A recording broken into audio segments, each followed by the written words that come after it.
햇살처럼 반짝이는 오늘, 당신의 통장도 기분도 반짝이길 바라면서 문을 엽니다. 여기는 돈이 빛나는 낮에, 저는 송디입니다.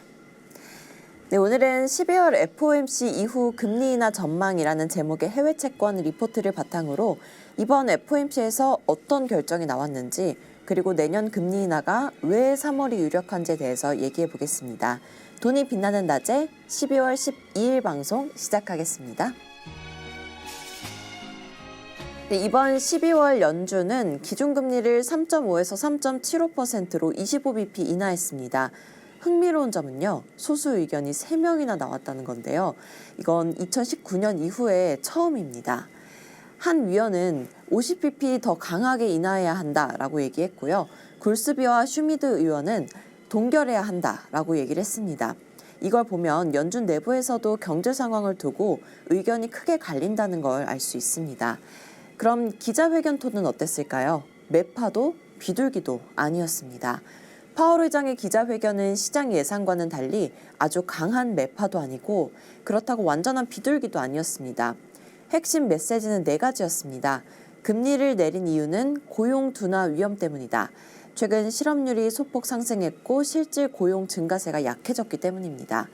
앞으로는 웨이앤시 모드, 바로 연속 인하는 없다라는 의견을 내비쳤습니다. 다음 회의는 동결 가능성이 높아졌다는 거죠. 그리고 세 번째는 인플레이션은 관세 영향이 크다는 점입니다. 파월 의장은 물가가 예상보다 높게 나오는 이유의 대부분이 최근의 관세 때문이라고 설명했습니다. 네 번째, 단기채 매입은 유동성 방어 목적이라고 설명했습니다. 즉, 양적 완화가 아닌 것이죠. 고용지표는 실제보다 더 좋게 보였다라는 가능성이 있습니다. 파월 의장의 발언 중 가장 중요한 부분이었는데요. 최근 고용이 월 평균 6만 명 정도 과대평가됐을 수 있다라고 말했습니다. 왜냐면요, 데이터 수집이 정부 셧다운으로 불규칙했고요.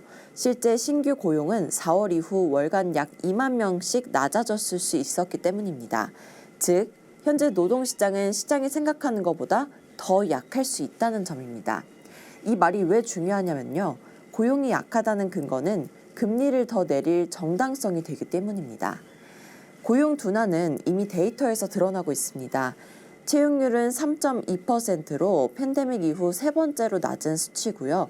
자발적 퇴사율은 1.8%로 팬데믹 이후 최저입니다. 그리고 구인율은 오히려 상승하고 있는 상태죠. 즉, 일자리를 구한다는 기업은 늘어났지만 실제로 사람을 뽑는 속도는 크게 줄었고 직장을 스스로 그만두는 사람도 줄었다는 뜻입니다. 노동시장이 표면적으로는 괜찮아 보여도 내부적으로는 급속히 식고 있다는 증거입니다. 연준 내부 구성도 비둘기파 증가로 인하 가능성 확대가 예상됩니다. 내년부터 투표권을 갖는 지역 연은 총재들이 바뀌는데요. 이 구성만 보면 매파보다 중립과 비둘기파 비중이 더 커집니다. 뉴욕 연은 총재를 제외하면 2025년에는 매파 3명, 중립 1명이고요. 2026년에는 매파 2명, 중립과 비둘기파 2명으로 예상됩니다. 즉, 내년에는 금리 인하에 우호적인 사람들이 더 많아지는 구조입니다. 그럼 추가 금리 인하 시점은 언제일까요? 추가 금리 인하 시점은 내년 3월이 유력하다고 리포트는 말하고 있는데요. 이유는 다음과 같습니다.